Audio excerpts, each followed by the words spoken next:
I'm a girl with the Florida Gators. Okay. Oh, okay. I was just checking to see if you were listening. From Cheyenne, Louisiana. Hold on a second. Hey, guys! Hey! I'm having a press conference, okay? Thank you. Momentum, excitement, energy. They say all this stuff, and you know what they mean, but it doesn't describe what you mean. It's just sort of out there. You got barbecue back there, and you didn't invite me. Hurt my feelings. I was just worried about, listening to, all your guys' rap poison.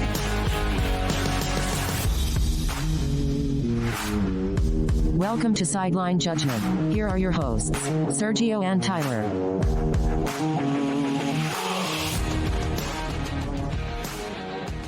Welcome to Sideline Judgment. My name is Sergio. My name is Tyler. And today, Tyler, we are finally back, you and I, in our virtual Sideline Judgment recording studio. It's great to be back, the two of us. How have you been, my friend, in these past 2 weeks that we have not been? Very busy. Which I apologize to everyone for this not really timing out to have our best podcasting experience for you guys, the listeners. But was doing some pretty cool work on redacteds, whatever they are now. But happy to now be able to actually record in person and discuss things. Although, there's some things I don't want to talk about. No, there's some things that I definitely want to talk about. So we'll get to those later on in regards to the things that Tyler does not want to talk about, but I definitely want to talk about. Before we do that, though, Tyler, we have to talk about the Gator game. We have to talk about the latest college football playoff rankings briefly, because we are both of the belief that things will work themselves out. We have some silly season updates. We will have the Auburn and Brian Harsin discussion for sure. There are some updates to silly season that we will briefly cover. We will then review 5 wide. And Tyler, to tease the listeners, it's time to have a dialogue, and the dialogue will be had today. We'll get to that later on, though, when we recap last week's games via 5 wide. We will touch upon some non-5 wide games as well. And then we will talk about the Gators taking on South Carolina in their final home game of the season. We will then preview the rest of college football in week 11 via our 5 wide and 2-point segment. Tyler, let's start off with Florida 41, Texas A&M 24. This was a game of 2 halves. The first half seemed like Florida's offense and Texas A&M's offense were the only units on the field because neither defense decided to show up. It is notable, I think we should acknowledge, that Texas A&M was dealing with a horrific flu outbreak. Lots of players were out. I think combining illness, the flu, injury from previous injuries, and also team discipline measures, something like a third of their team, a third of their scholarship players were not available for this game, including Connor Weigman, who is the true freshman quarterback that really came upon the scene last week in their loss to Ole Miss. Looked really good, seems to be the quarterback of the future there at A&M, but he was not playing. So Haynes King came in, and we all know how that went. Tyler, what did you think of this game, especially the difference between the first and second halves?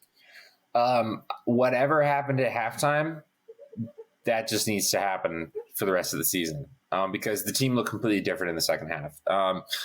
The first half of this game felt like more of the same, where it's just like, yeah, Florida can score, running the ball and whatever, but like it's like a razor thin margin because the defense isn't stopping anybody. The second half, that was very different. Florida's defense looked even better, kept moving the ball. Florida's offense did. Florida's defense came out and shut them out in the second half. Like forced a bunch of turnovers, just played better. It was. I don't know what happened. And there is some, you have to, like we just said, have the context. Really depleted roster, not their starting quarterback. That being said, Haynes King still makes throws, and he stopped making those throws. Honestly, it was one of those things. I think he stopped making those throws though because we were able to finally get pressure on him. I think so too. And it's one of those things. Brenton Cox was just dismissed from the team, but it seemed almost like the pass rush was better, which was weird. But I think in a stroke of irony, because he was clearly the second best defensive player behind Ventrell Miller up until last week. If anything, though, the second half was almost even disappointing in the fact that I really felt like Florida could have dropped 50 on these guys, and they didn't. but yeah, I'll take it because this is a double-digit win in a season where those have been hard to come by for Florida. Mm-hmm. Like, I think I agree. I think it was a big momentum win as well. Not just, we needed this for, and again, I think we're reducing it down to, wow, these guys are now happy that we're just bowl eligible. Where has the Gator standard dropped to? No, we know that this is this year has a big asterisk all over it in terms of development and rebuilding. But it was nice to see, us be in a great position for not only bowl eligibility, which those bowl practices are important, but also seeing the consistency that has come among, a bunch of different players, especially someone like Anthony Richardson. Tyler, I'm pulling up here a stat right here. I'm pulling it up. A couple stats. Princely Umamielen. Thank you so much. He was PFF's top rated edge rusher from last week. He scored a 90.5 out of 100. He was the highest graded edge rusher. So replacing Brenton Cox, clearly not an issue. So that ended up happening. And then also in regards to Anthony Richardson, he's been balling in the past 3 weeks. I think my favorite thing from the game was the fact that it was a continual development of consistency and him making the right decisions, right? In the past 3 games, Tyler, he's accounted for 835 total yards, both in the air and on the ground, 9 touchdowns, and 0 interceptions. The consistency has arrived. 0 interceptions is very shocking to me. Like, especially given what we saw at the beginning of the season, right? That inconsistency. Yeah. So I think that is my biggest takeaway from the game. The fact that Anthony Richardson is completely consistent, and he's done those 3 games, by the way, LSU, Georgia, and A&M. Clearly LSU and Georgia are two of the 10 best teams in the country, obviously. And A&M, while they're in a down year, while they've lost 5 straight for the first time since like the mid 80s, definitely injuries, a season from hell for A&M, even though he was able to go ahead and keep that consistency. And I think that stuff is very important. There were a few passes that were just beautiful chef's kiss, NFL type passes. His pocket presence we talked about throughout the game via text. And then just the fact that he looks so much faster. He looks so much slower than what he is, but he is very fast. Like his stride. Oh, yeah. He had the 3rd fastest run of the week of college football. And it looked like he was jogging. That 60-yard touchdown. It looked slow. Yeah, and it's insane. He's just still moving faster than everyone else. Like, that's my biggest takeaway from the game. I echo everything you said as well, though, about the consistency with defense and stuff. The defense was the biggest thing to me because I didn't think that they had that in them. But Anthony Richardson's been on a tear the last 3 games. This is probably his best game of those stretches. It's just using his legs the right way, finding consistency in the passing game, making plays, dynamite throws here and there. But like we always knew he can make the crazy throws. It was, can he make the little throws? And now it seems like the offense is building. We're doing so.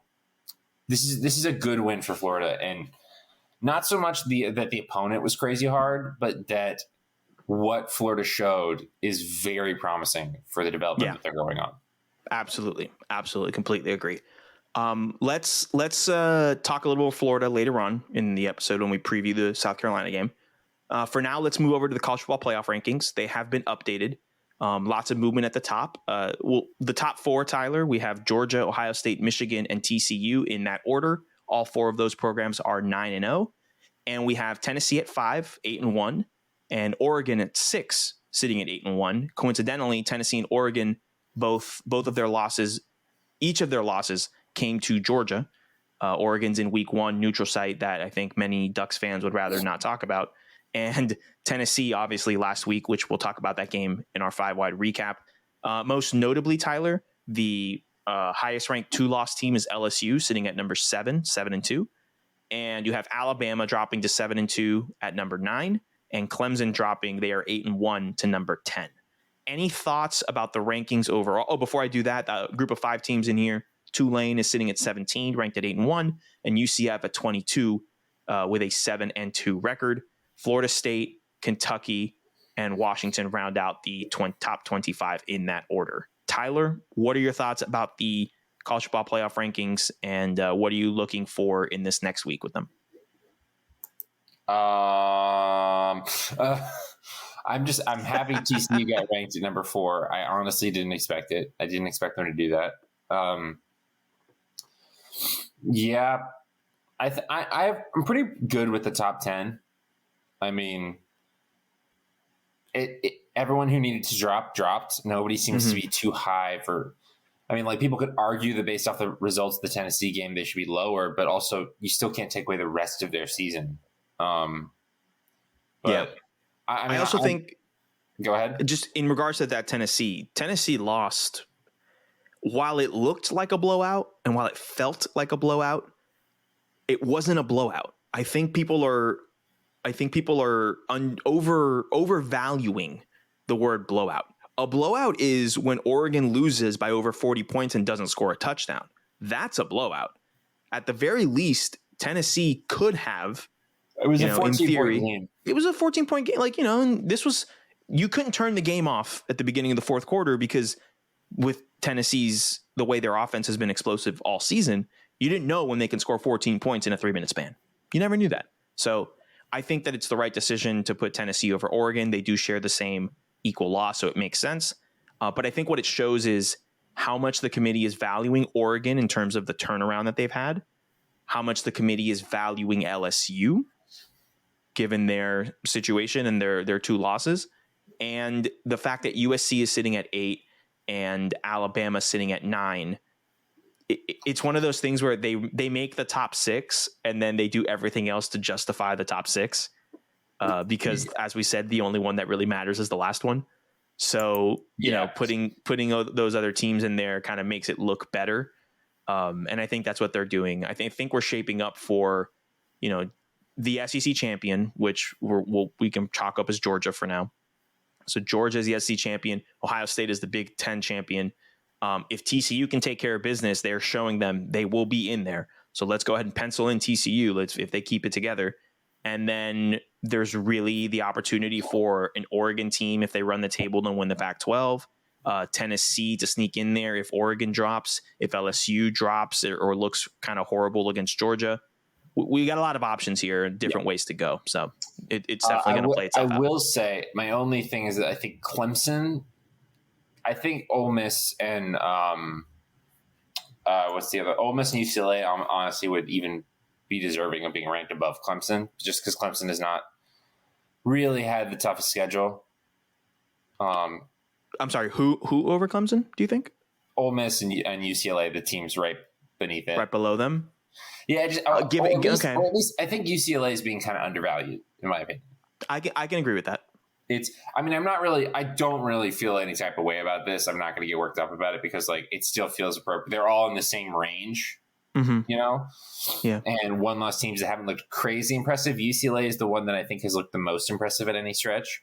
Ole Miss has really fallen under the radar because they've been good, but not crazy good this year. Yeah. So. Yeah, and I think the Pac-12 as a whole, it's not that they're being underrepresented. It's not that they're being undervalued. It's that I think the story of this season from a bird's eye view, and maybe from as someone who lives on the side of the country that really likes to, and a region of the country that really likes to praise itself and not maybe look outward, I do think there is a bit of an East Coast bias going on here, because when you look at the teams ranked in the Pac-12, Oregon at 8-1, USC at 8-1, Utah at 7-2, and you got Washington at 7-2. Those and 4 teams, UCLA 8-1. Those 5 teams right there. I even just overlooked UCLA right there in describing the rankings. Those 5 teams, those are 5 really good football teams, and I think that all 5 of those teams could finish easily. I think all 5 of those teams could be in a 1-score game with Tennessee late in the game. I think all 5 of those teams could be at the very least. I think all 5 of those teams could beat TCU on a neutral site. I think these teams are good football teams and can win one-off games every time, which is why if we have an expanded playoff, none of this stuff would really matter, and it would all solve itself on the field, because football is a game that should be played and decided on the field and not in a boardroom in Dallas. But besides that, Tyler, I think that it's doing its job for right now. So don't really have much else to say. I do want to say, though, Florida State fans, Looks like UCF's replaced you. I mean, I don't want to say it, but my God. one's 22, one's 23. So in the eyes of the committee, which is something that, all this really means is that they really don't like Miami. Oh my God, they don't like Miami, which join the club, College Football Playoff Committee. Join the club. Anything else on that, or you want to move forward? Let's move forward. Let's move forward and talk about the dropping of bags in the form of buyouts of coaching contracts. Recently, we've already mentioned Brian Harsin was out at Auburn, and we will get to that discussion in 1 second. Before that, I do want to acknowledge another job opening in the state of Florida. Jeff Scott has been removed as head coach of the USF Bulls. He is no longer their head coach. Jeff Scott, of course, former co-offensive coordinator for Clemson, comes from that Dabo tree. He had about 3 seasons at the helm, and he went 4-26 in 30 games. Not great, Bob. Not great. No. That being said, in his defense, I mean, it's what was he USF. working with? Yeah, what was USF? What was he working with?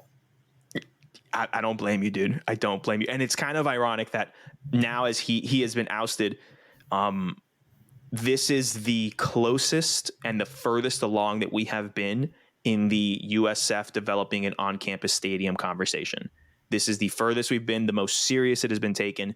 They are looking to make investments in the facilities and really put a bunch of money into the program. So I think that is something that is on the horizon. I think that is good for USF in the future. But now, since USF is going to be my rival in the American Conference as an FAU supporter, I think that it is going to get interesting to see there's very clearly 2 tiers in the state of Florida in terms of programs. You got the big 3, right, in terms of reputation: Florida, Florida State, Miami. Then you kind of have in like a 0.5 right below it, because they're definitely above USF and FAU, but they're not quite at the big 3 level. And you have UCF. Maybe that changes next year and in the years to come, because they're going to be in a Power 5 conference. But at the moment, they have elevated themselves to a point where they are above the other group of 5 teams in their state, but they are not quite at the big 3 level. We'll see how it goes, but that's where they are in this moment. Don't kill me, you UCF fans. I am your defender on this podcast. So it's interesting to see what direction USF takes to kind of see if they want to kind of take that spot of a dominant group of 5 teams, since they're going to stay in the American, or are they going to let FAU kind of take the helm, who's been very interested in investing in their program and all that kind of stuff. So that is very interesting to see for the future. It is unfortunate for Jeff Scott, but it is the reality of college football. Well, he can go back to Clemson. And honestly, it wouldn't be a bad idea. And I think it would help Clemson, and I think it would help Jeff Scott. I'm sure Clemson would want to do it. Or he could come to Florida. Billy Napier's there. So I would not be mad with Jeff Scott's offensive mind on staff at Florida, because I do respect Jeff Scott a lot as an offensive mind. Sometimes it just doesn't work out as a coach, and sometimes for reasons out of your control, which I think is the case here with Jeff Scott. Yeah. Another school where it didn't work out for reasons outside of your control, that's Auburn, Tyler. We need to have the Auburn discussion, the Auburn conversation. I want to know your thoughts. We have purposely not had conversations about Auburn, you and I, off of the podcast, because we wanted to save it here from when we had the discussion. Let's take 5 or 6, 7 minutes. Let's talk about Auburn. What was your... We knew this was happening. What was your postmortem reaction to finally getting rid of him? Should have happened earlier. But we've been saying that for weeks. I mean, we all knew. I think everybody in the world knew this was going to happen. So I don't really know if I feel any certain way. It was just like, oh, finally. Like any week now it should happen, and it eventually did. Now, I'm very interested in who's going to take this job, because much like the last time when Brian Harsin came out of nowhere and was just kind of like, oh, we're hiring Brian Harsin from Boise State. And I was like, who? I knew who Brian Harsin was, but I didn't ever consider him for the Auburn job. I didn't see him as someone that a big time SEC program that can realistically win a national championship say, who we really need? The guy from Boise State. I really didn't think that was going to happen. Which is funny because it worked. I mean, it didn't work out for on the field reasons. They have not been good the last 2 years. He ran off Bo Nix, and now it doesn't look great that Bo Nix looks like a Heisman contender. at Oregon. Which we will have the should I retire good Bo Nix, bad Bo Nix seriously conversation in the coming weeks. I want to save that for when we preview the Pac-12 title game. Yeah. So listeners, there's a teaser going ahead. I think what it really comes down to is like Auburn's got to catch up is the thing. Auburn is still behind Alabama and Georgia and LSU now. And they're just in a tough position because they have the ability to win national championships. They've shown that. But it's also at just such a less consistent level than their rivals. And I feel like it could be more consistent. But you need something at Auburn to give you alignment. You need something that everyone can get behind at least. I don't know what that is. I'll tell you who I want to be the coach there. I really do want Deion Sanders to take the job. Okay,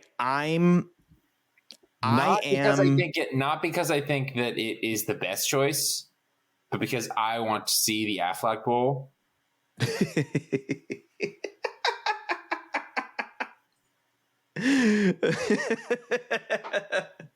You know what I mean? That was good. Yes, I know exactly what you mean. That was really good. Okay, but I am more open to Deion Sanders at Auburn now than I've been in the past. I think Deion Sanders will get a Power 5 coaching job, if not this offseason, then the following offseason. I think it'll happen. He's actually proved I think he deserves it. I think he deserves it. He's proved that he can coach, which is why. And he's proven that he can lead young men, full stop, like just a good influence on 18 to 22-year-old, mostly black young men. Like he's shown that. He really has. I think, like you said, I think the same thing. I think it should have happened earlier. I'm shocked that the buyout structure is quite literally the exact same as Gus Malzahn's. So like Auburn learned absolutely not. It's 50% due within 30 days. Not a single thing. Seriously. I saw a tweet a couple weeks ago when they were talking about this. I think Auburn now owes just to Malzahn and Harsin, not including the staff buyout. Or no, I'm sorry. It's Gus Malzahn and his entire staff, their buyouts. So every single buyout from the Malzahn era. And then just the Harsin buyout without factoring in Harsin's assistance and everything after the season. They owe upwards of like $47 million in buyout money, which is absurd. Sergio, we really got to become college football coaches. We got to figure out, and honestly, we need to be just good enough. It's not working for me. We need to be just good enough to finagle our way to like, honestly. Like, could we take the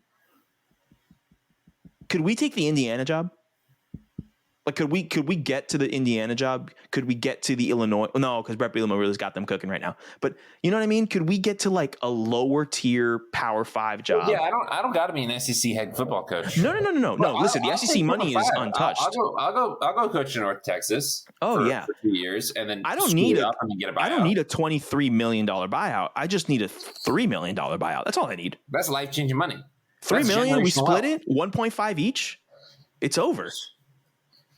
I can make. Oh my God, we got to do it. We got to do it. All right. But one job we won't be putting in for is Auburn. You did mention that Deion Sanders is an option. Is there anyone else that you have an idea that could do it? Because I think what happened so well, and I know that this is going to be weird to a lot of people, but there was a time when Alabama was a you-know-what show and was not Auburn was operating. The dominant force in that rivalry for a period of time. Like, yes. not like a 2-3 year period, like a good decade. A good decade, a good 15 years. Happen. And it wasn't until Saban came in and really said, the greatest thing that Nick Saban has ever done in his career is convince every Alabama booster that he makes the decisions. That is the challenge with whoever it is takes the Auburn job. You need to convince every one of those crazy boosters that you are the right person for the job, that they can listen to you, and that they need to trust your plan and your vision. You know what I mean? Alabama has what Auburn needs, which is alignment. Everybody, even now with what we're about to talk about, everyone is still united under the Saban banner. Mm-hmm. No one is working against that. That was Brian Harsin's super huge problem. It also, and then there was the whole didn't get vaccinated thing, which was kind of weird, but that's a whole other conversation. But I think it just contributed to the lack of alignment. Mm-hmm. You need somebody that everyone can get behind, which is this thing. I think other coaches, Matt Rule is gonna stick out from the college ranks. It's no one that's hit me. There was the rumor that Auburn wants to hire Dan Lanning from Oregon, which would be hilarious. I don't think Oregon fans share the same hilarity that we do, but from a neutral perspective, Oregon keeps getting dunked on for having better teams than all of these SEC teams, and then losing their coaches to them. Just would not be great for them. But other than that, I think I want to go back to the Matt Rule thing because he's going to be thrown out. The name's going to be thrown out a lot. I'm not saying it won't work. I'm not saying he's not the person that can bring alignment. I'm just very curious to see how he responds to college football since he's been gone. It's different now. Since he's been gone in the NFL, we have now had the introduction of the one-time transfer rule and NIL. And I think that it is a completely different monster to rebuild a Temple program, to rebuild a Baylor program in a different era than what you're competing in right now. And he's going to be at Auburn, which has the resources he has to recruit. Exactly. Has to recruit. And he has the resources, wink, wink, nudge, nudge, to recruit. So I think I'm just interested to see how he would do it. Matt Rule is not somebody that's high on my list, but I know that it is a name that's going to be thrown out. I really do think that Deion Sanders would be the best person for the alignment case, at least for the first season. Mm-hmm. It's Deion Sanders, and Deion Sanders has proved that he can actually coach football now. Agreed. Just think, agreed. In previous years, when every time Florida State opens up, they're like, Deion Sanders should take the job. And you'd be like, you don't know if Deion Sanders can coach football. He played it at a high level. He comments on it great. Can he actually coach college football? Now at Jackson State, he's proved that he really can. I agree. And they need the recruiting aspect. I think he's the right person to go to, but also I'm open to others. This is a year that I don't know why, but I'm not so high. I haven't been so high on this candidate needs to be picked from this group of 5 job, or this offensive coordinator needs to be picked from this Power 5 school. These just aren't as apparent to me this year. No one's been super crazy. I agree. There isn't one okay, that's the guy. There are a lot of. You'd say Tennessee for their offense, but their head coach is mostly responsible for that. So it's no offensive coordinator to grab. Yeah. No one should hire Bill O'Brien from Alabama. I disagree. I think people like to slander Bill O'Brien. Yes, we do. His time at with the Houston Texans. And putting aside the Laramie Tunsil trade that I love so very much for the Dolphins, put that aside.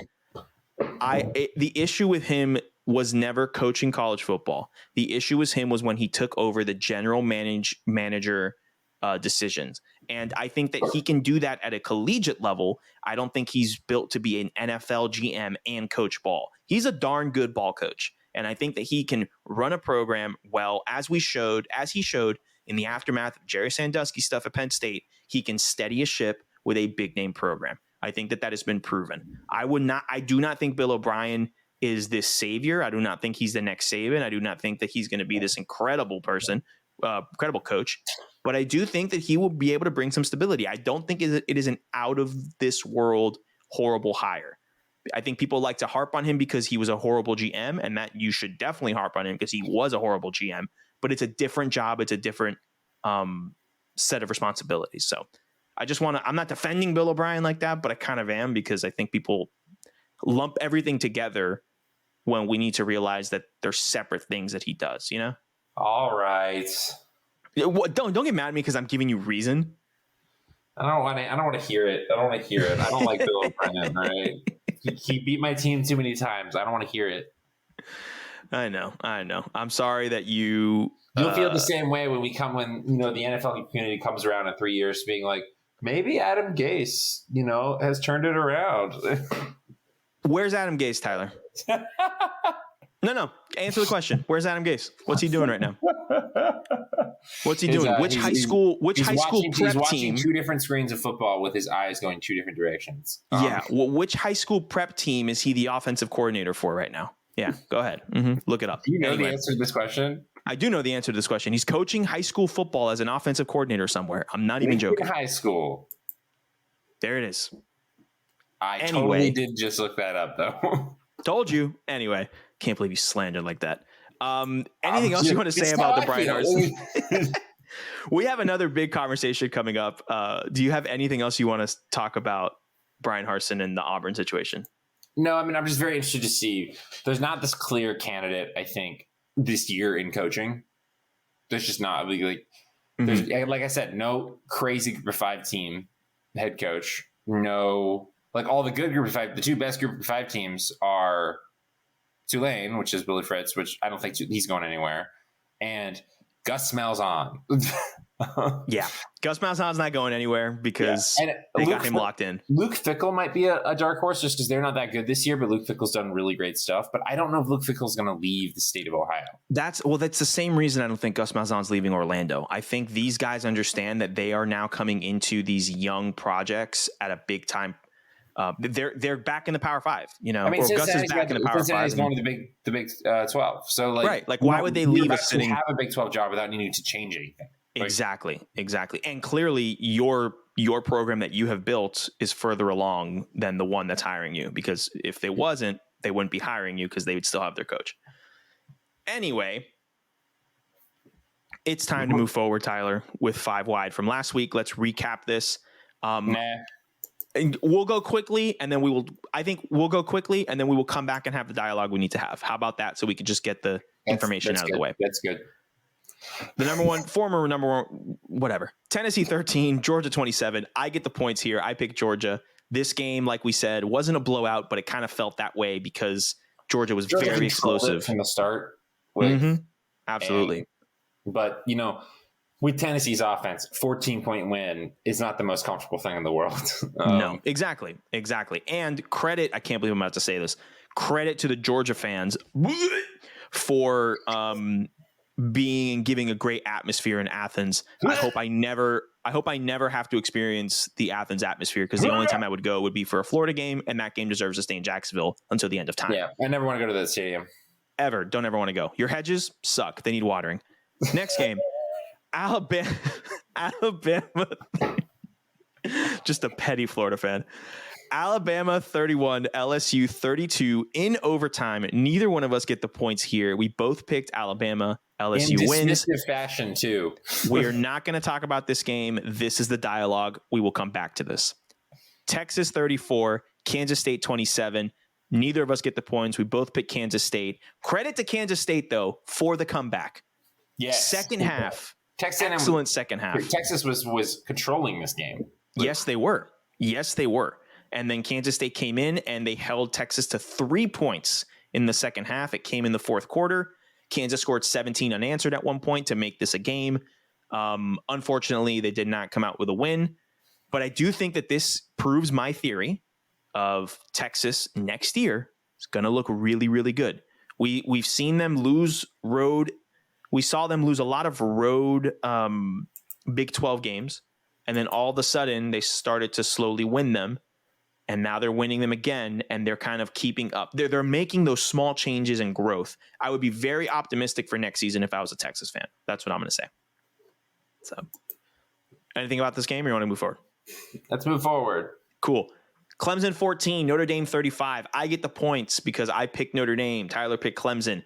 Notre Dame dominated at the line of scrimmage. It's a miracle that Clemson scored 14 points. I was dumbfounded. Clemson doesn't get pushed around like that. It was very much a Notre Dame had their way in the trenches. Fantastic performance by Notre Dame. What a comeback. What a turnaround by Marcus Freeman. Well, I don't think it was ever a problem. I think it was very similar. Yes, but at the same time, we forget how bad they were to start the season. It did look rocky, but we also tend to overlook how well they played in the first game of the season against Ohio State. So like we saw both sides of this, and I'm just glad that it was able to work out. Can't believe I'm out here praising Notre Dame. I will say as much flack, and I heard the split zone duo guys mention this, and I'm going to steal this take and I'm going to give them credit, obviously, but I do agree with them. One thing that you can say all you want about Dabo Swinney. You can say a lot of things about Dabo Swinney that I think you and I dislike about not him as a person, but necessarily just his outlook on college football. One thing that you cannot criticize about him is the fact that he is very much I made the mistake. That's on me. I didn't prepare my team well enough. He takes the blame when things go sideways. He is the one to take the blame. He falls on the sword and he defends his players. And that is something that I respect in not only a coach, but a leader of a group of men and group of men and women. Yeah. I respect that, where a leader can take the blame and can deflect the criticism away from 20-year-old kids. Yeah. And can really, take the responsibility as the grown man. I think that is something that we should praise him for. And I think that's something he did. And the split zone duo guys pointed it out to me, and they have a point. He does that consistently. Wholeheartedly. I agree. I mean, it's like what DG Youngley said the other day when he was just like, Dabo has a responsibility to all 100 plus people on this team, not just me. And he exercises that. And then that was a lot of showing maturity of that quarterback, but also it kind of shows a bit of who Dabo is. No, it's like, I'm the coach. It's my responsibility to put them in the best situation to succeed. When they don't succeed, that's my fault, Yeah. And I may not agree with some of his values. We haven't had to see the side of him for a while, but I do appreciate that this is there, because so many coaches throw their players under the bus. Yep. Agreed. And I may not agree with his values, but I have a deep respect that he believes in those values. I'm just glad that this value is one that I completely agree with, and I'm able to, share with that. So I get the point on that one. I picked Notre Dame. Wake Forest 21, NC State 30. We both picked Wake Forest. NC State backup quarterback looked pretty good. This is a good football team, just well coached, start to finish. We know exactly what we're going to get with NC State every year. Very consistent. So unfortunate that the Wake Forest offense wasn't what we wanted it to be, but I'm sick. Dave Clawson, how could you do this to me? It's okay. We got another chance to talk about him in this week's Five Wides. So none of us get the points. Neither of us get the points there. 2 point. I picked Florida State to beat Miami, and they didn't beat them. They destroyed them 45-3. I get both of those points. This game was over very quickly. And Tyler, you picked our Oregon State Beavers to defeat your Washington Huskies, and it did not work out for you. The Washington Huskies won 24-21. You do not get the points. That means, Tyler, for the first time this season, you do not get a single point in the 5 wide and 2 point competition. And the score now swings in the direction of the man living in South Florida, Sergio 35, Big Ten resident Tyler 32. How do you like that? I just want to clarify that Sergio gets no credit for this. This was just me screwing up. Guys, don't give Sergio any credit for his picks. I got nothing. He only came up on me 3 gave up on me 3 points. This is all on me. Listen, I will say, while I was watching the Florida State Miami game, because yes, when Alabama, LSU, Clemson, Notre Dame, and Florida State Miami were playing at the same time, I chose to watch Florida State Miami because I am a lifelong Floridian who just last minute, it was like, oh, but I got to watch this game because I've watched every version of this game since I was like 6. So I had to watch it. Okay. While Florida State was dominating, I kind of felt bad. I was like, man, I shouldn't have. This is too lopsided for this to be my 2 point. I feel bad. I just didn't think it would be that bad. I thought it'd be a close game. That bad either. So right? It's a rivalry game. Crazy stuff happens in this game every year, regardless of the record. So I figured I wasn't going too crazy, right? I just wanted to say that on air in front of you because I felt really bad going, oh man, this is a layup 2 points. I felt like I picked Alabama to beat whatever SoCon team they play on SoCon Saturday. I felt bad. I was like, oh, this is kind of a cheat code here. But we're in agreement that it wasn't malicious. You good with that? No, it wasn't malicious. Okay. Again, right. I give you no credit for what happened this week. You get 0 credit. This is entirely because I messed up. I was so bad that this is like the great thing myself negative points at this point. The great thing is I don't care about credit. I care about results, and the results show. I'm clarifying for the viewers. This is not me being like, "Damn, Sergio, you made some crazy picks." Like, no, it's not that at all. I took advantage. I took advantage. I'm up 35-32. Real quick, Tyler, I want to look at the non-5 wide games from last week before we go and have a conversation. Ohio State beat Northwestern 21-7, and that was much closer for much longer than it needed to be. They should not have. Ohio State should have been able to only run the ball and beaten them by 3 touchdowns. Yeah. It shouldn't have been like this. People are, the wind and on the lake and it's Chicago. Northwestern hasn't won a game in these United States of America, in this hemisphere, in fact. Yeah, very true. That is a fact. That is a proven fact.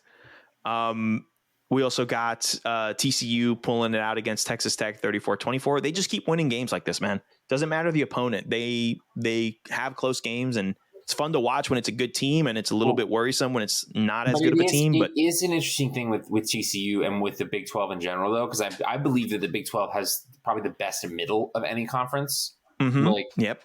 That's a good take. I think every single team in the Big 12 is very much like you can't overlook them. Even Kansas now, you're just kind of like Kansas is like in the middle of it, but like Texas Tech, which is like kind of under the radar, but like no, Texas Tech scores points. Texas Tech plays football. Like TCU, So that's what I'm kind of forgiving of TCU for always being in these games, because I'm like, any Big 12 team would be in these games because the middle of this conference is so good.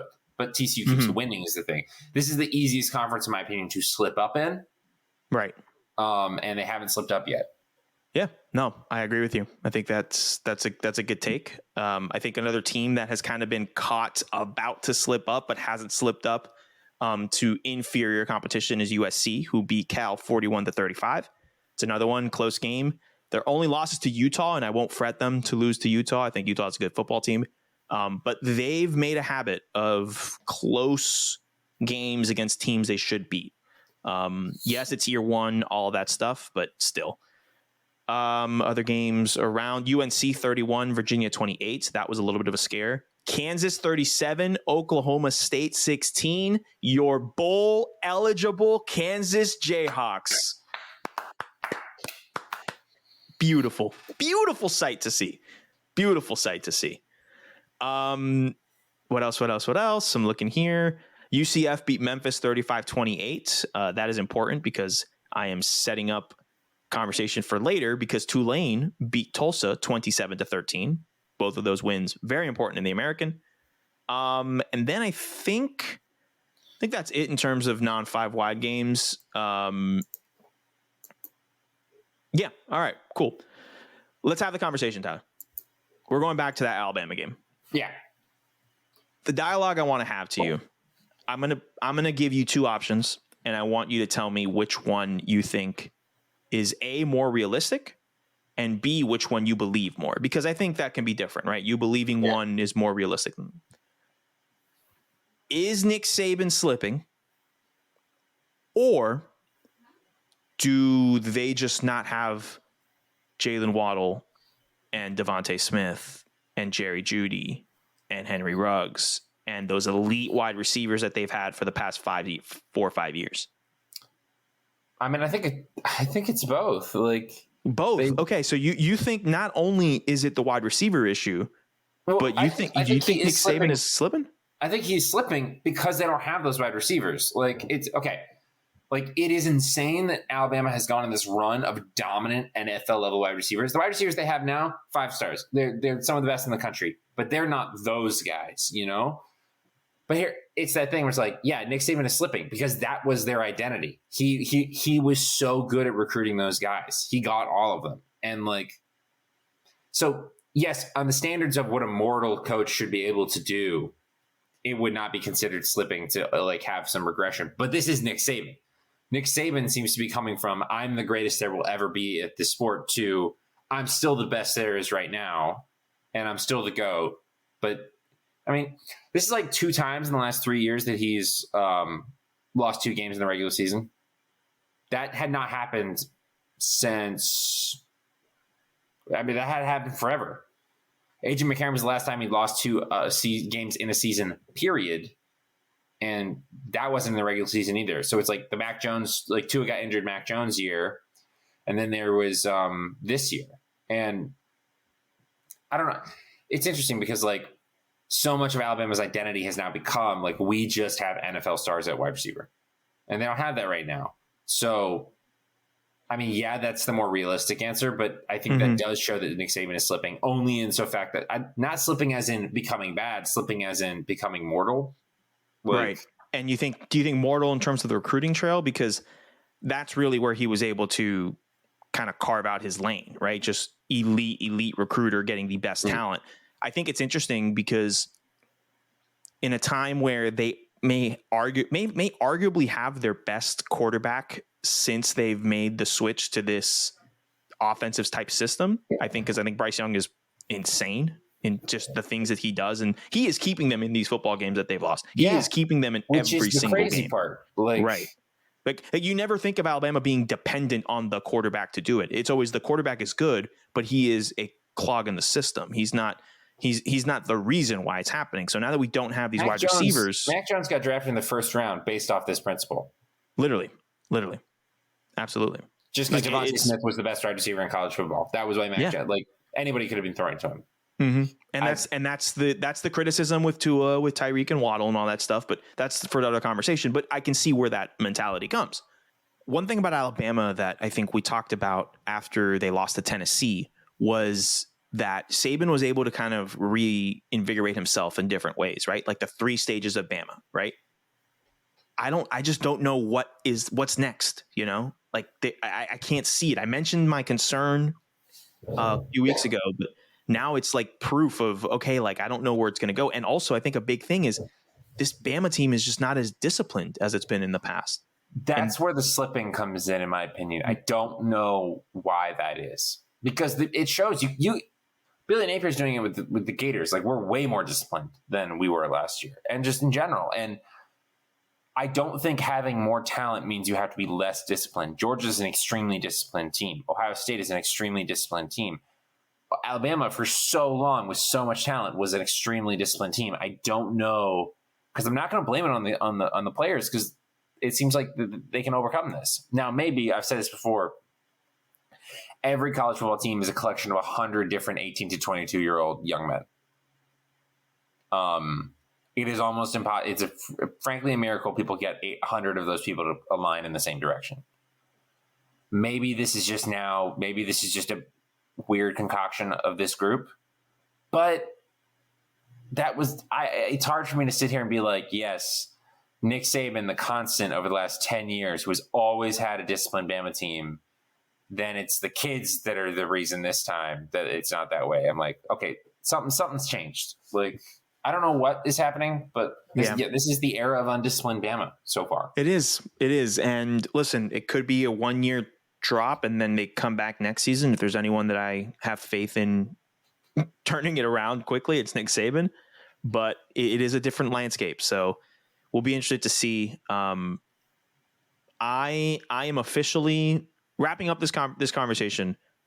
If you had to describe how you feel about the Nick Saban era, what would you, in a few words, what would you say? Like as a whole? Yeah. Like as a whole, like mine, to give you an example, mine is, my phrase would be, I am officially paying attention. Like what the status right now? Yes. I am officially paying attention to more than I ever have in the past to the state of this program. I think the best way to put it would be that taking nothing for granted. Mm-hmm. In so facto as like there were so many things. I mean, we picked Alabama in this game for this reason. It was like, oh, it's an Alabama LSU game, and this is not a generational LSU team. Cool, I'm going to take Alabama. I'm not even going to think twice about it. Mm-hmm. You know, credit to Jaden Daniels and I guess Brian Kelly. And I mean, they made the plays. I do feel like this was more of just Alabama just fumbling it away. Mm-hmm. But like, I don't know if I can take that rule for what it is, and I would always take Alabama's greatness for granted. Like, yeah, sure, we have like, oh, they're great, and barring exceptions, like this, they're going to win this game, and like, yeah. Now I'm sitting here being like, I don't know if I can just be like, yeah, well, it's the Saban principle and like all these things. I don't know if I can do that. Yeah, anymore. I don't know if I can start invoking the Saban principle of coming off a natty, or the Saban principle of, oh, they just lost a close game they shouldn't have lost. Hammer it. You know what I mean? I don't know if I can invoke that anymore. No. All right. Yeah. 2 seconds about Brian Kelly. We got to give him at least some respect, right? He beat like, Nick Saban. I'm sick. He's a good ball coach. Yeah. Do you still think that it's going to work out in the long run at LSU? No. Okay. No. All right. However, so it does remind me. It's just like Brian Kelly. It's a thing. Again, I still don't think, because eventually that 4-8 type of season will come, because he had at least 2 of those at Notre Dame.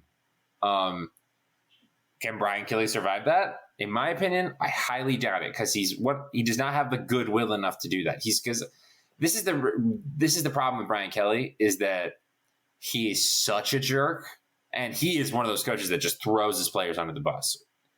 Just like, he can coach football. When it starts going bad, it goes really bad. Like, he's not the type of person who's going to pull you out of that, you know? Like, yeah. Yeah. To a much lesser degree, Mullen had this problem at Florida last year, where like things started going bad, and he wasn't really able to, and he had no interest, I think, in turning the perception around. Like, just always be like, well, we're constantly evaluating what we can do differently. And that was more or less of being a jerk as much as just being a little abrasive. Brian Kelly's, this is not controversial for me to say. He's a well-known jerk. Like, yeah, he's not the most well-liked person in the coach community. That's been well reported multiple times. I think it's again, I always think, I think it will fail at some point, Brian Kelly is a good football coach. Yeah, he is. He's a good ball coach. I didn't think he was a beat Nick Saban type of football coach, but maybe this just says more about what type of teams LSU and Notre Dame are able to assemble. Mm-hmm. So, yeah, I agree. I agree with you. I just wanted to point that out and give him his credit for this. And I also wanted to calm down Florida fans. Billy Napier was the right decision. It will show in time. And I wouldn't be too worried about, Brian Kelly and showing up and, oh, he's doing much better at LSU, this and that. Could have hired him, blah, blah, blah, whatever. No. Speaking of Florida, Tyler, we play South Carolina this week, 4:00 kickoff on the SEC network. It is senior day. What are you looking for? What do you think will happen in this game? I think Florida, I'll just get cut to it. I do think Florida's going to win this game. I don't think it's not a given, obviously. South Carolina's had some good games this season. I am not, super I like Shane Beamer and, I like what he's doing there, but it's also like, I'm not super like, oh, watch out.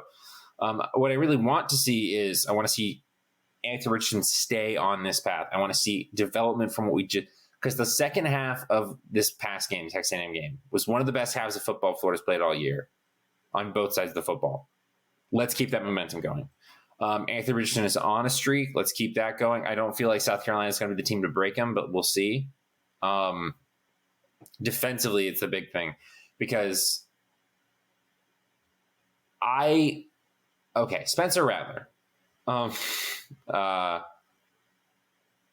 Admittedly, haven't watched super much of him this year, but I can't imagine he's better than he was at Oklahoma. You would be better to correct me if I'm wrong on that. He hasn't. I've seen some South Carolina this season, and he still has the arm. That arm talent is unfreaking deniable. That is going to have someone take a chance on him in the draft. Maybe not early, but he'll make a roster simply because of the arm strength. It's incredible to see. It's just not. It's decision making. It's situational things. That just still hasn't improved, and I just think that's who he is. And that's okay. Like he is a good college starting quarterback. I think he is good enough to be that guy, and in college, and I think that he's gonna be effective for 8 or 9 out of your 12 games. He's good for a couple stinkers in that sense.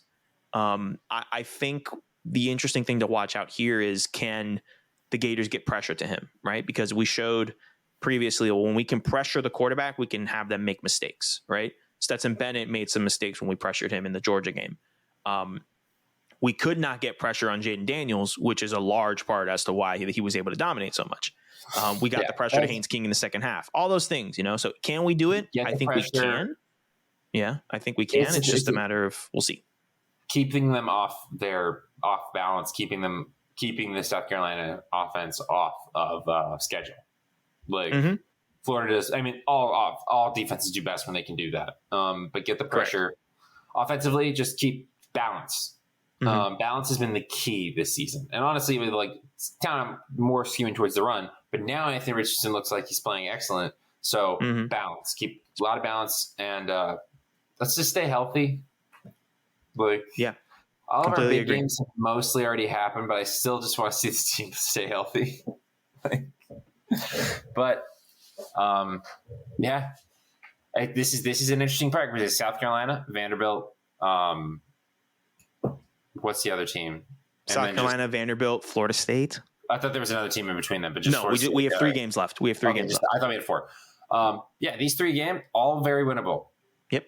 So let's keep the streak going. Literally 8-4 is on the table and realistic, ladies and gentlemen.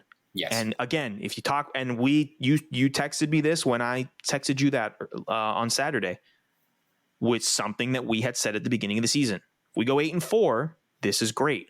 It's very difficult. It's very easy, I should say, to get caught up in the moment of the season and say, oh my God, we're losing these games. The offense doesn't look good. Anthony Richardson's inconsistent. The defense looks horrendous. Why do we have Patrick Toney as the coordinator? Blah, blah, blah. Let it play out. It's same thing with the college football ranking, with the playoff rankings. Let them play out. What matters at the end of the season, I promise you, we go 8-4. We go to a bowl game. Say we win a bowl game. We get those bowl practices, 9-4, coming out of Napier's first season, completely overhauling the program, getting a great recruiting class, significantly improved from the Mullen recruiting classes.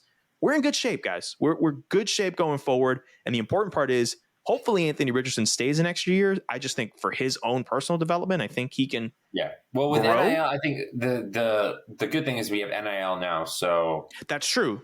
So he can those prospects on the fence be like, I could stay and I can still make money. Right. I can stay. I can still make money. And I think for him, the emotional pull of being from Gainesville, growing up, wanting to be the quarterback of Florida, give him another, maybe he doesn't want to give up that right away.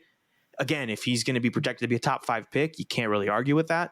I just think he's toolsy, though, is the thing to me. I think if he stays an extra year and he shows he has the potential to be the number 1 pick in the draft because of how important the position of quarterback is. I'm not saying he would be the best prospect, but he could go number 1 because of that. That's the thing. This year, in my opinion, it's just gonna if he goes out this year, it's just gonna be like, he's a toolsy guy. He's a end of the first, early second. Take a swing on him because the potential's all there, but you can't start him right away, or all this kind of stuff. Whereas next year, if continued development happens, he's in the top 10 conversation, and I think you want that. I agree completely. Also, I don't want to go to the Texans. Or I don't want to go to the Texans, or the Texans, or the Falcons, or any of these. I don't know, or Carolina. I don't want to go to Desmond Ridder, although they just refuse to play him. That is true. He did look good in the preseason. Anyway, okay, so that's prediction. You think we win the game? I think we win the game. I think Florida wins the game. I think Florida wins this game. I think Florida wins Vanderbilt, and I think it's toss up against FSU. We'll see how we feel when we get there. But winning this game gives us bowl eligibility. So that's one thing at a time, and that's very important for the bowl practices. That is very important for the practices that we need those extra time. It's a 4 o'clock kick Eastern. I love that. 1 o'clock for you. Out in Big Ten country, 1 o'clock. Yeah. All right. It's perfect for me. I'm up to Virginia this weekend to visit my mom and my stepdad and Diego. See, I had planned to do a thing with a bunch of friends at noon because I was like, Gator game should be over by then. Right. No. All right. 5 wide for this week, Tyler. Let's go through these quickly. Number 9, Alabama taking on number 11, Ole Miss. It is the 3:30 CBS game of the week. Lots of SEC West implications here. Alabama obviously has 2 SEC losses. Ole Miss only has 1 SEC loss, and that is to LSU. Ole Miss with a win here. I can't believe I'm saying this. Ole Miss with a win here would put themselves in a good position, hoping that LSU slips up and they would be put into the title game. So because LSU has the tiebreaker, and while LSU has 2 losses, one of them is non-conference. Correct. So looks like LSU is going to win this division, but I'm going to go ahead. But LSU could definitely slip up. Agreed. I'm going to go ahead and pause and say, Tyler, you pick first on all of these, not because I'm beating you, which I'd like to remind you that I am beating you in this. It's because the past couple weeks I got to pick all of them first, and I think that we should have a 2-week stretch of you picking everything first, including the 2-point, so that we can balance out. So I appreciate you pick first. You pick first every game, unless you want to pick second based on competition. I'll give you the option. How about that? I'm not that desperate. I'm not that desperate just yet. We'll see how this week goes. Sounds good. So you go first on all of these, Tyler. Who do you want in this game? It's tough. I know. I mean, I think here's the thing. I'm going to pick Alabama in this game, not for any sort of Saban principle. I do just think that they're better than Ole Miss because Ole Miss I think is good, but Ole Miss has not been as flashy as I thought that they would. Like they beat Kentucky, but they kind of struggled. They lost to LSU. They beat all these other teams, and like they beat Texas A&M, but it was tough. They're good. But I think they need to be more to be able to beat Alabama. And is this at Ole Miss? Yes, it is at Ole Miss. That goes in their favor, but I still think it's the thing. Bryce Young is keeping this Alabama team afloat, and I think Bryce Young can win this game. Yep. So I agree. For me, it's not a Saban principle game, even though they are coming off a loss, off the heels of the conversation we just had. I will also be taking Alabama, and it is because I just think given the offenses that we have here and also given the defenses not playing as well as we may have hoped, both of them, I think Bryce Young, I will take him over Jackson Dart. That's pretty much where I'm at right there. So I'll take Bama as well. The next game, number 22, UCF, traveling to Tulane to New Orleans to take on the number 17 ranked Green Wave. 3:30 kickoff on ESPN2. This game is massive for the American because these are the top 2 teams in the conference right now. Tulane 1, UCF 2. Tulane does not have a conference loss this season. Their only loss is out of conference, and UCF has 1 conference loss. So if UCF wins this game, they are in first place in the conference, and they not only be in first place in the conference, they will hold the tiebreaker over Tulane, which then, keeping an eye out, given that Tulane, UCF, and Cincinnati, thrown in here, all win out up until the last game of the season, we will then be seeing the last game of the season is Tulane and Cincinnati. So it's basically the winner of this game will be playing in the conference title game, and then the winner of Tulane Cincinnati will be playing for the second spot, if that makes sense. Yes. Okay. So, and if Tulane wins this game, they basically secure their spot, and UCF would need a Cincinnati loss at the end of the season. And then if UCF wins this game, it's literally head to head Tulane, Cincy, the winner goes on. So very interesting dynamics here for the American Conference. Tyler, you get the first pick. What do you want? Boys. Friends, Romans, countrymen. The brand is real. Y'all know I'm picking the best uniforms in college football. Like, I'm going with Tulane Green Wave. Is that a subtle shot at the space uniforms? I realized it as I said it, maybe, but no, we have long stated that the Green Wave uniforms are the best in the sport. I'm not going to take that away from them. Can confirm. Not everything is about UCF, Sergio. I'm out here practicing for the Instigator Olympics. Okay, that's all I'm doing. All I'm doing here. I'm going to take Tulane because I do think UCF is very capable of winning this game. I think these are 2 really good teams. I'm very excited to watch this game. I am going to take Tulane because I think they've been a little bit more dominant. UCF's got that little Gus Malzahn slip up in them, which they do.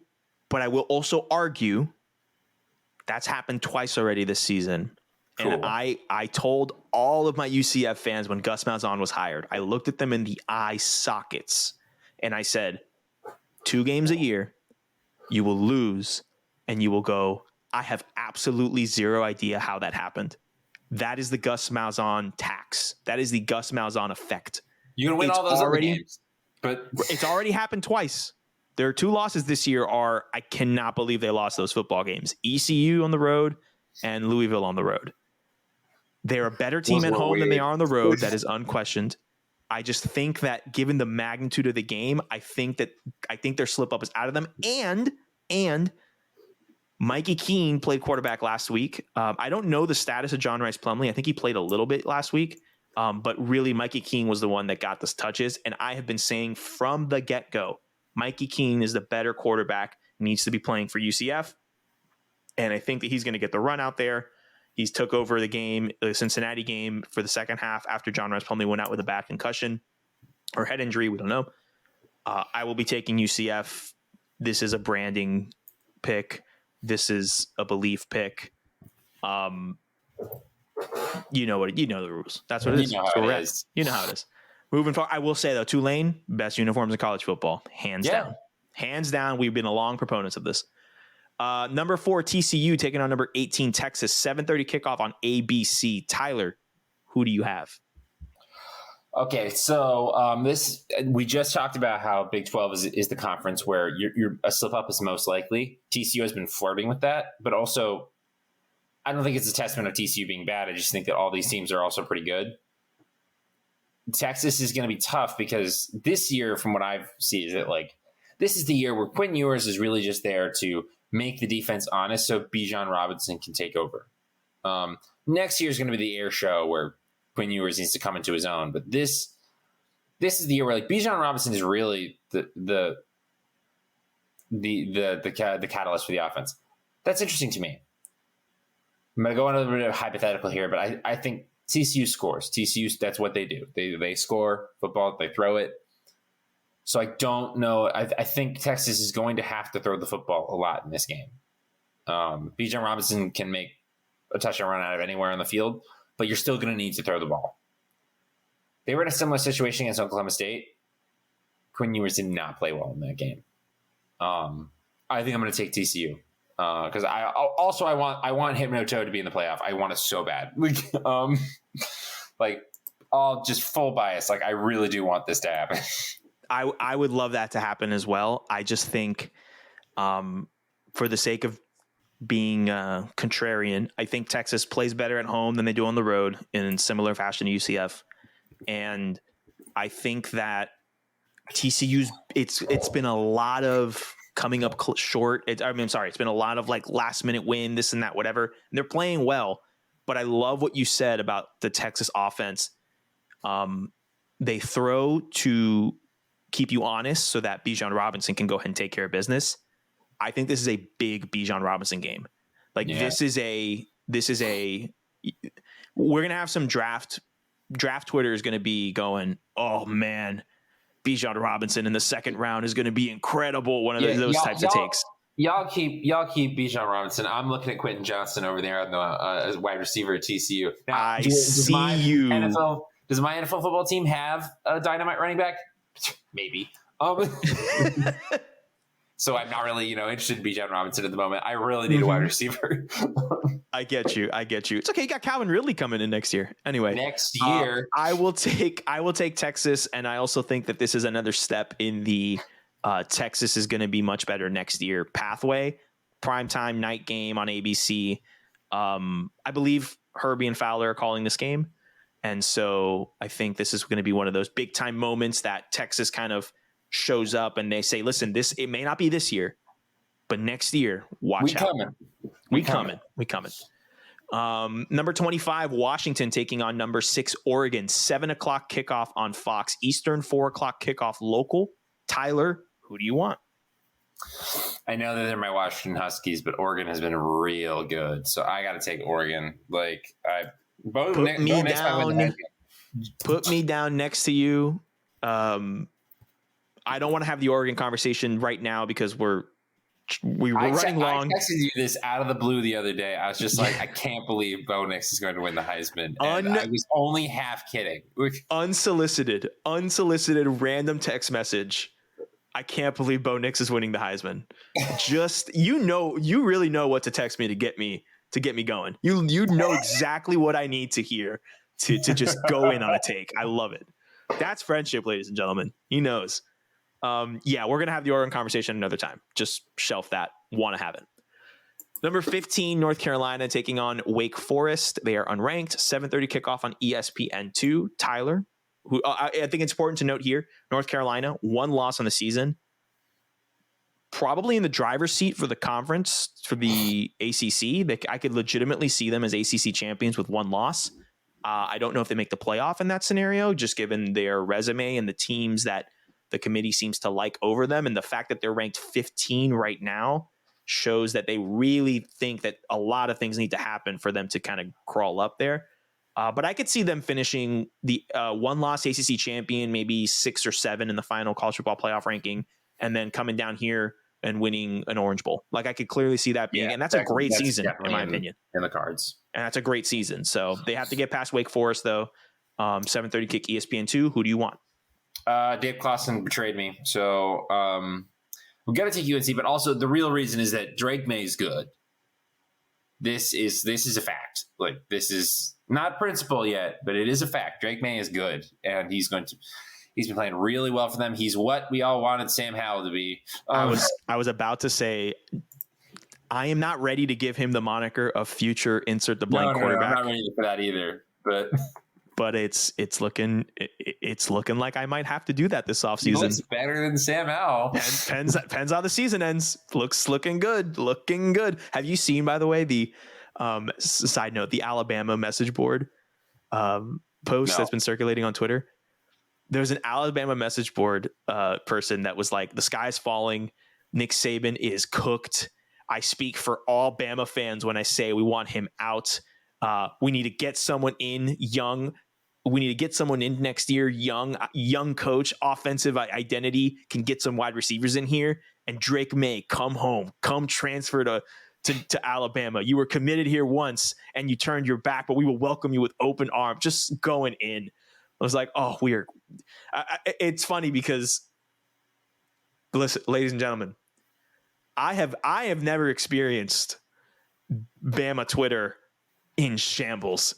No, and right? The silver lining of when the eventual Alabama dynasty will fall, because they all do, is that we are going to finally live in an era where Twitter was not a thing the last time Alabama was in shambles. It is now. I would love to see that and be a fly on the wall and watch all those things happen. And I think we just got a little taste with that small message board. Well, it's that funny thing where, like, when they lost to LSU last, it was the Joe Burrow national championship year. That was the one, we had the argument that might have been one of the greatest teams to ever assembled. Like that was an argument going around. Additionally, they lost the second game to their rival Auburn after their main quarterback was injured at the last second by a field goal. Every loss was excusable in a way.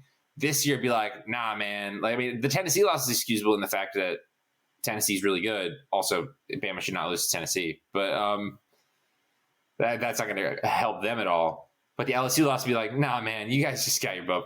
You just got beat. They got beat. When was the last time that happened to them? There's no excuse. It's just they just got beat.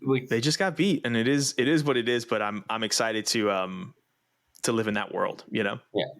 Drake May come home. Drake May come home. That was funny. Which Drake May come home is ironic because his brother Luka May was a North Carolina basketball player. They're Carolina.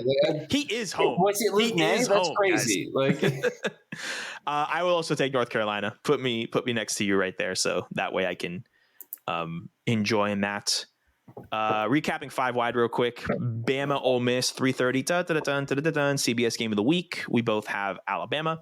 UCF Tulane 3:30 on ESPN2. I have UCF. Tyler has Tulane. TCU Texas 7:30 on ABC.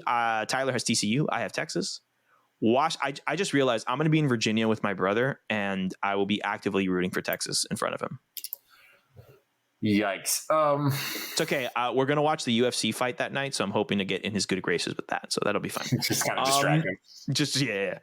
Number 25, Washington taking on number 6, Oregon. 7:00 kick on Fox. We both have Oregon. And North Carolina, 15th ranked, taking on Wake Forest. 7:30 ESPN2. We both have the Tar Heels. Tyler, you have first pick and 2 point. What do you want? Okay. Taking a look here at the schedule. schedule. A question real quick. I'm going to need you to be honest with me. Okay. I want to pick the Shula Bowl so bad, but I think it might be a little too lopsided for 2 point. All I need to know is that you're not going to pick it if I don't. I will not be picking the Shula Bowl.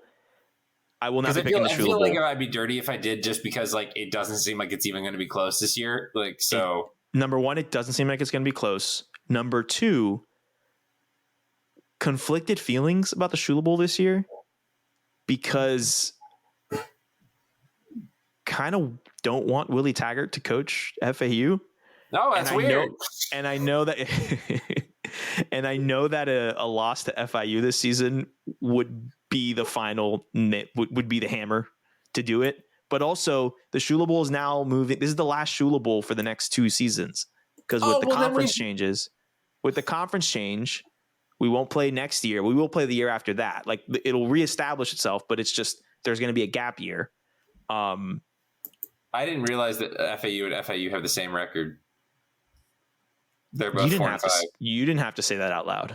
You didn't have to. Okay, well in that case, they have the same record. I actually feel like I should pick this game. You could. I wouldn't put it past you. I would not harp on you. I think it will be conflicting though, the fact that I will be openly cheering for FAU, and I'm assuming you'll take FAU if you take it. Oh yeah. 100%. So I will be rooting for your 2 point, which is you. If you are a sick I don't want to curse because I don't want to go back and edit it. You bleep and bleep. You just read my mind, you Big Ten town living man. So, Willie Taggart absolutely should be replaced as the head coach of FAU, but he's going to buy himself a little bit more time, because I'm going to take the FAU Owls to beat the FAU Panthers in the last Shula Bowl for a couple of years. That's why I feel like I've got to take it, is because that's fine. Okay. When's the next time we're going to get a chance to do this? In 2 years. Very true. In 2 years. All right, fine. That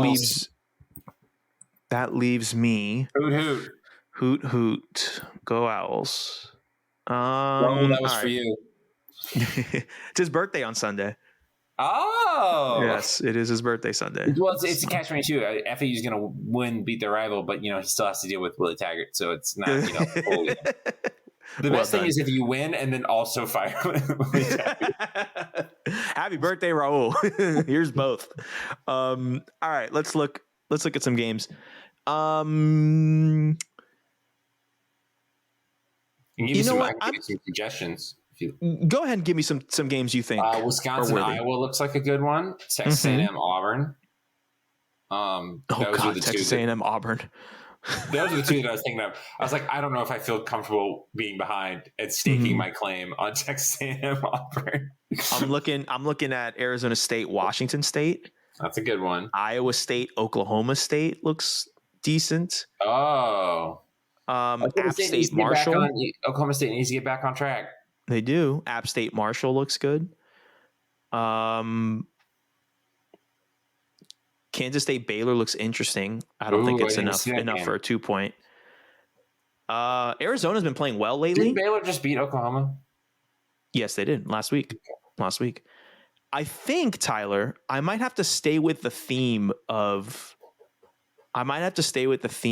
keeping it within my family teams. And you can veto this if you think it's too much. But would you be mad if I took Oklahoma over West Virginia on the road? No, a noon kickoff in FS1? Okay. I was considering that game. I was supposed to go to this game originally. Aww. We were supposed to go to this game, but it's complicated. It's logistics, whatever. And honestly, it's better because we can just hang at home. And thankfully, Oklahoma plays at noon. Gators play at 4. FAU plays at 7. So we got a nice full day. I'm going to be up there with watching football. It's going to be a great, time. So I'll go Oklahoma to beat West Virginia. I will balance out the fact that I also need Texas to win with the fact that I also need Oklahoma to win. How about that? That's balance, ladies and gentlemen. Feels like you'd be able balance. to sleep with yourself at night. I think so too.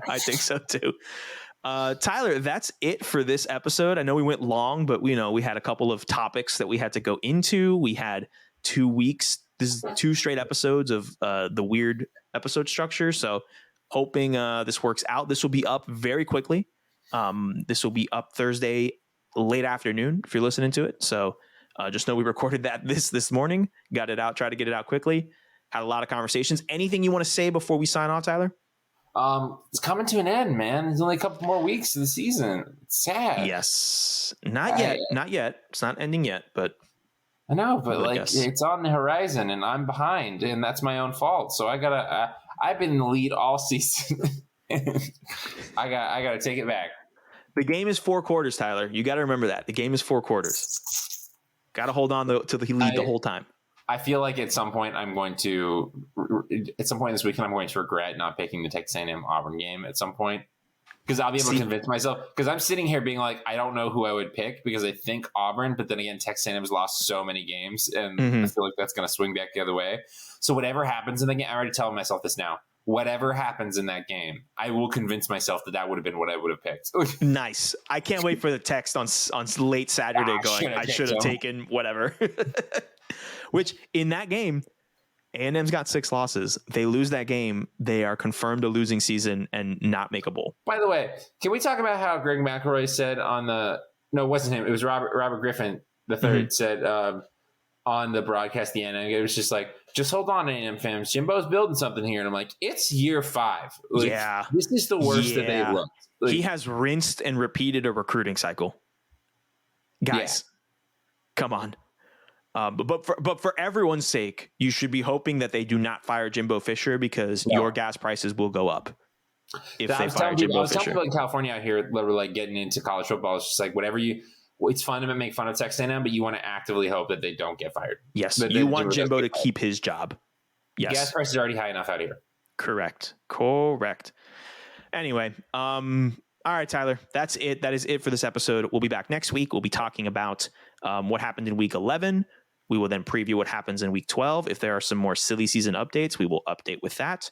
We will take a look at the updated college football playoff rankings. And of course, we'll talk all about the Florida-South Carolina game. What's wrong with me? And then we'll also briefly preview the Florida-Vanderbilt game. Don't have much concerns there, but I will say credit to Vandy. They're better than they've been in the past. Still not great, but better than they've been in the past. Genuine step for them. Absolutely. This has been another episode of pause. Before we go, the Miami Dolphins, let me just say, are just an incredible part of my weekly sports routine. I'm enjoying them. The offense is fun. The defense, while they struggle because there's a lot of injuries in that secondary, they hold on when they need to. Trading for Bradley Chubb, getting some pass rush, giving him an extension. I'm not saying Super Bowl, but I think I might see for the first time in my actual life, the Dolphins win a playoff game. They've made the playoffs twice since I've been legitimately watching. They've lost both playoff games that they've made. I think we might win a playoff game this year. And that, ladies and gentlemen, is progress enough for me. Must be nice. Be nice. Hey, it is ETN season, though. It is ETN season, both in Jacksonville and in Gainesville. It's ETN season in both places. He is. It's so funny because we have a friend who openly maligned the ETN pick as the worst he's ever seen, which is ridiculous, by the way. But understandable because we had James Robinson, and now ETN. I love Trevor Lawrence. I think he's going to work in Jacksonville. But so far, ETN has been the vastly more dynamite pick. ETN's got 4 straight games, 100 yards, 2 touchdowns last week. Trevor Lawrence actually looked really good last week when we beat the Raiders. He did look good. I've been saying he just needs time to. I think the Jags fans need to think of to be really good next year. I think Jags fans or the national media, whoever, when everyone needs to think of Trevor Lawrence. Think of it this season as his first rookie season because last year was kind of a wash. in the same way that Florida fans look at AR's season this year. What we said earlier, right? He's making the mistakes now that he should have made last year. Same thing with Trevor Lawrence. He's making the mistakes now he should have made last year. So, I mean, 100%. It's just tough for us because we have 3 straight bye weeks coming up.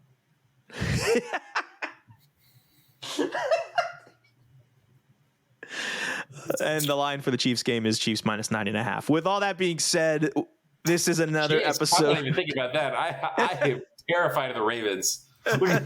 This has been another episode of Sideline Judgment. My name is Sergio. My name is Tyler. And we are not biased, Tyler, but go Gators. Go Gators.